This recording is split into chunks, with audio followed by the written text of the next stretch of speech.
Mock election nga gihimo sa COMELEC sa mga lagyong probinsya nga sakop sa BARMM ug Sulu ang nagmalampuson.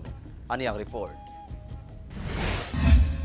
Gipangunahan mismo ni COMELEC Chairman Attorney George Erwin Garcia ang pagpahigayon og mock election sa Sulu nga nagsugod alas 7 hangtod alas 10 sa buntag adlawng Sabado. Ganin sa polling center sa Mudjunon Elementary School sa Barangay Anuling Patikul, makita ang aktual nga pagboto sa pipila ka mga botante. Matud sa COMELEC, ang probinsya sa Sulu ang labing una nga nakatransmit og result sa central server sa COMELEC sa Manila. Wala say natalang aberya sa pagpahigayon sa maong mock election sa probinsya.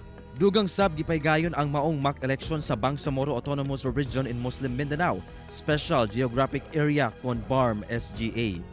Sama sa usa ka polling center sa lungsod sa Old Kababakan, pipila ka botante ang unang higayon nga nakasulay sa ACM. Parehas sab sa usa ka polling center sa lungsod sa Malidegaw sa mismong probinsya. Matod sa COMELEC BARMM, wala say natalang problema sa pagpahigayon sa maong mock elections. With my assessment talagang very obvious, very clear, at very apparent that we have a very successful conduct of the mock elections.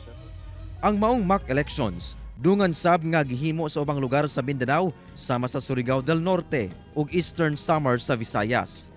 Kabahin matud pa kini sa pagpangandam sa umaabot nga 2025 national and local elections. Efren Mamak, 1 Mindanao.